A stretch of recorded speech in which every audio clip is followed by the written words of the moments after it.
I have deliberately underexposed our model table here, and the reason for that is so that the outside won't be so washed out, and you'll get to see all those little drifts laying around out there.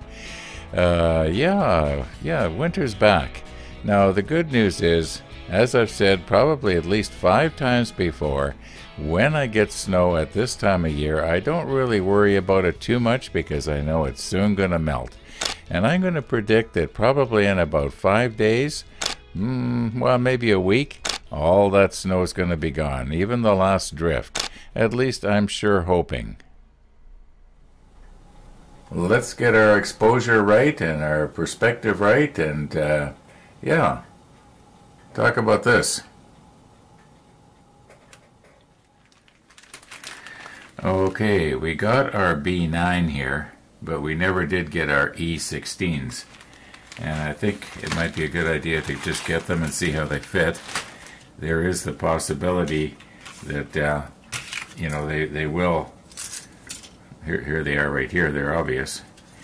There is the possibility that they will be a lot smaller and be a loose fit already, although I kind of doubt it.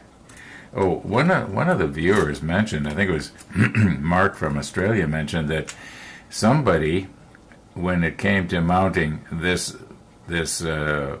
part on the top of the tripod after it was assembled, they just ended up cutting off those nubs. It was that bad. Now I can envision that happening. Actually, it would actually be a good idea, because all you want to do is have the base of the have this base here fit down on the shoulder of this part. So you could cut them right down, or I don't know if you cut them right off, but you'd want to cut them down. Anyway, we're starting to get off the train of thought here. Okay, so we've got our molding connections, or sprue, or whatever you want to call it, removed, and the flashing along the sides, and the seam is sanded down more or less. Now you're probably noticing that there's a line here that's not that's actually molded in. That's not a seam that I missed, but I think I got it not as good as Steve in the model shed would have done, but I'm sure it's going to be acceptable, at least for me. Now, I haven't tried this yet. No, we already tried the shorter one, but what about the longer ones? And this is going to be the first time you get to see it along with me here. Well, this one went in nice. That's actually, I wouldn't call it loose, but it fits all right.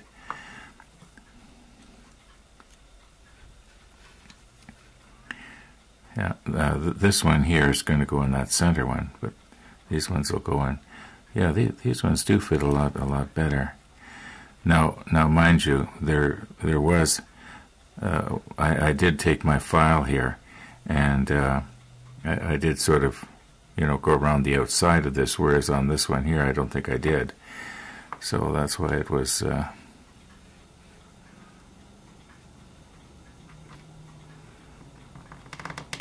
No, that's a ridiculously tight fit. I mean, I don't know what they were thinking there. So we are going to have to enlarge this hole, or trim down that peg.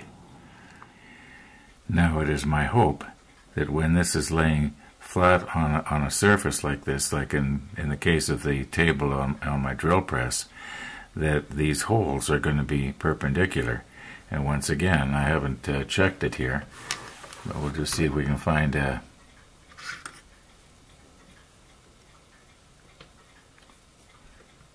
these dowels go in by 64ths. That almost does it. That almost does it. Well, you know what? Let's put it in there. Okay, now, whoops. When I'm pushing down on this, is that perpendicular? Yeah, that one is. I would imagine then that that this one will be as well. Okay, well this is basically what I was hoping for here. Just I got to be careful I don't squash those little tiny pegs that are on the bottom there. Yeah, that's okay. Now what about the center one here? Okay, that's good news. Okay. Now what we can do is we'll find a drill bit that is just slightly bigger than that, and we'll enlarge these holes. So if we were to go to the next size up, which looks like 9/64. Okay, my whistle is wetted again. And what did we say we needed here?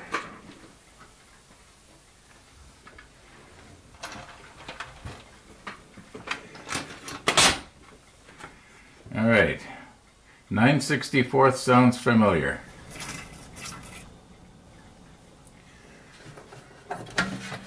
Okay, just check the speed here.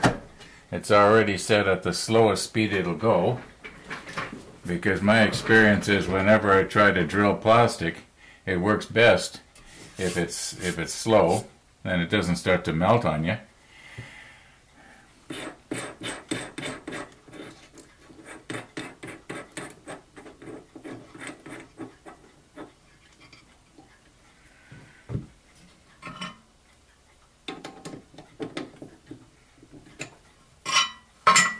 Okay, now, when this is all the way down, I want it to be like about there.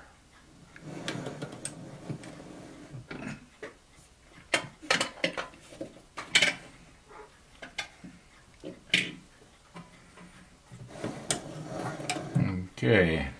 In other words, about a 1/16 of an inch clearance. I don't want it to go right through and out the other side.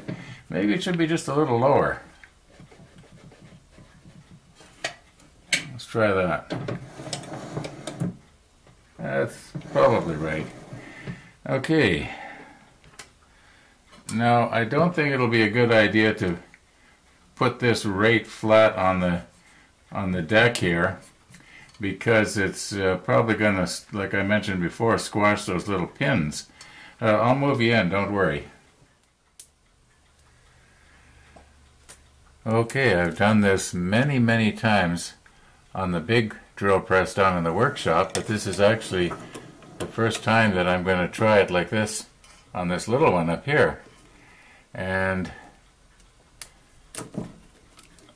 I like to be able to lock this down. Now, that's a little bit sharp. I hope it's not going to cut the rubber band and all of a sudden snap back at me. Okay, now that holds this down. Oops. Nope, it's not going to work. Well, if I had a weight that I could hang on the next one up, this is not a big problem. I don't know why I'm making a mountain out of a molehill here. I just wanted to be able to easily adjust this up and down, because I'm realizing that I had the table too high up.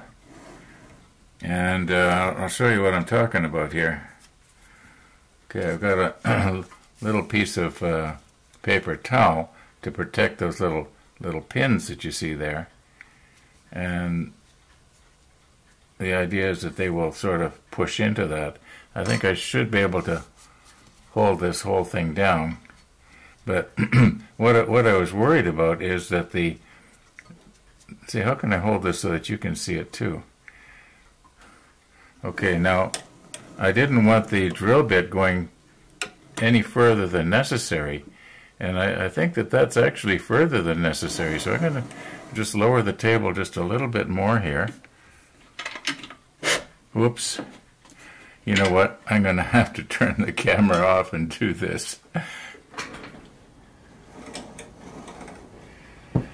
I had this arranged the wrong way around, and by that I mean I like to hold whatever it is like this with my left hand and bring the chuck down with my right hand, and the camera would have been coming in from this angle like this.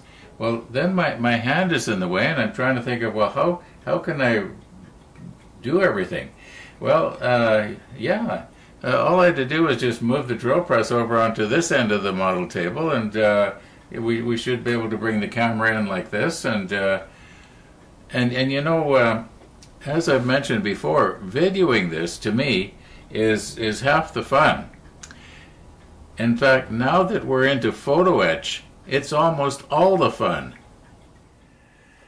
Okay, now that dark background is throwing my auto exposure for a loop. Now, I do know how to override everything manually, you know, turn the automatic off, but it's a little bit of a nuisance here. So, hope this is going to be all right. Now, when this comes down, now there is another way I can do this. There is a nut that you can adjust, or I can put a pair of vice grips on the thing. Maybe that'd be the fastest, because it takes quite a while to set that nut, but that's about right. Or I could adjust it so that it only comes, you know, down half an inch and then stops.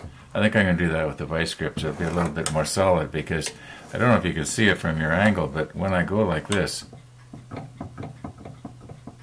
it jumps a bit to the side. And I don't think it does that if you do it differently, so I'm going to do it differently.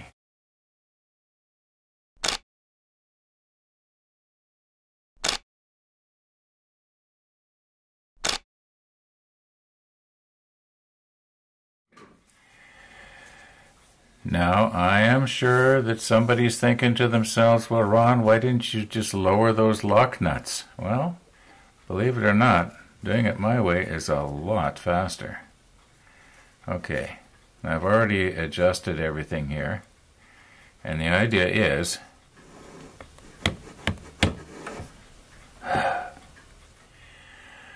okay, you know how I like to explain everything. Well, this handle was hitting the lens, so I unscrewed it.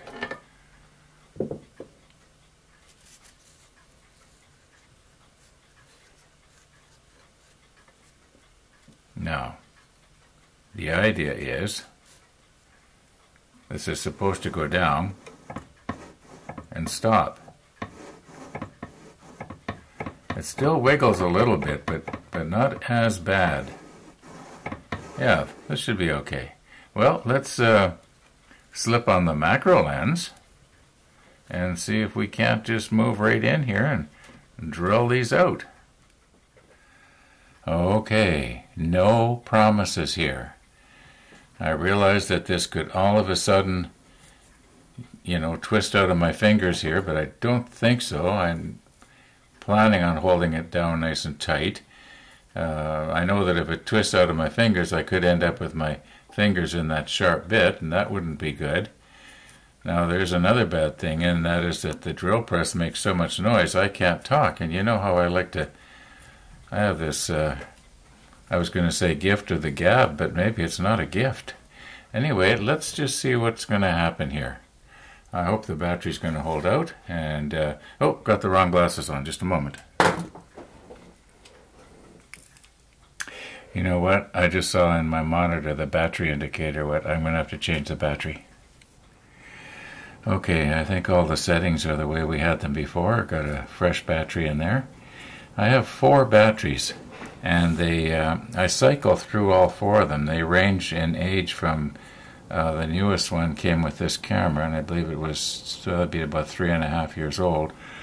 And the oldest ones would be about 5 years old, because I had them with my previous camera. Same battery.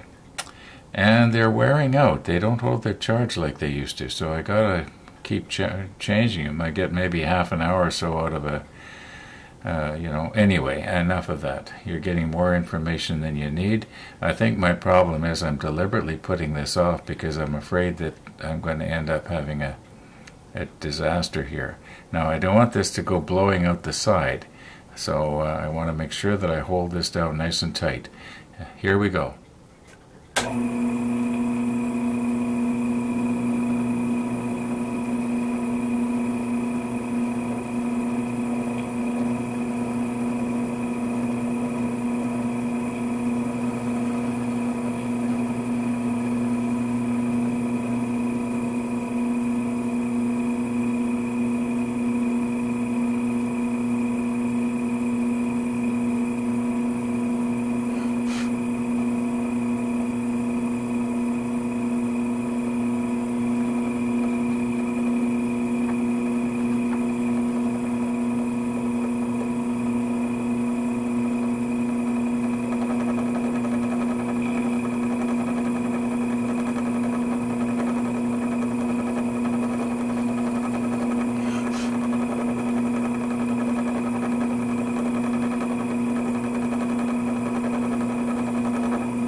Well, let's check and see if we went in deep enough. I can see as far in as we went.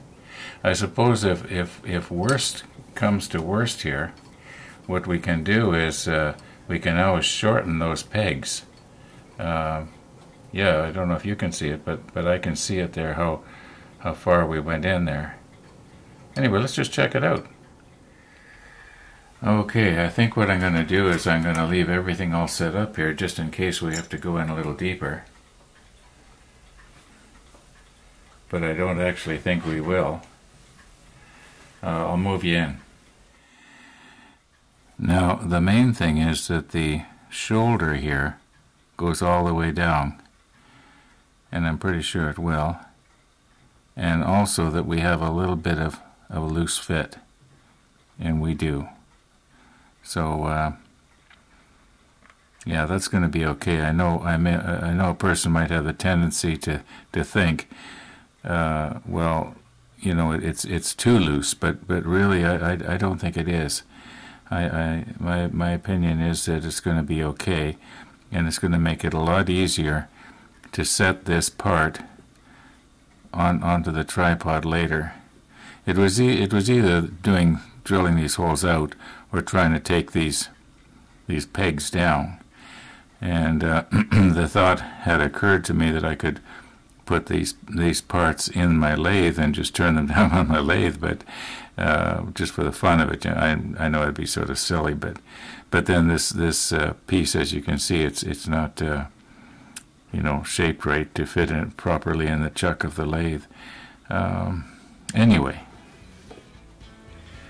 Now I know that right now I probably have more time, like it's only 1:45, to do a little bit more here, but I got something else that's going to be happening at 3:30 this afternoon, and I want to do the final edit, not have to rush. So I'm going to leave this model ship now for tomorrow, or maybe this evening, and as I've said before, if I work on it this evening, I will video it and just stick it on the beginning of tomorrow's. But lately that's not happening. It did when we were doing the Bismarck. I did that actually quite a bit, but I'm just not with the hood. I don't know, maybe I'm finding the hood is a little bit more difficult, and consequently I'm just not as enthusiastic as I was with the Bismarck. Or is it that the novelty is wearing off? Now don't worry, I'm not going to quit, or I'm not going to switch to a different model or anything like that. I'm going to keep going, and my plan is to get to the Rodney. But yeah, we'll just have to hope for the best here. So in the meantime, thanks for watching, everybody, and all being well, we'll see you tomorrow.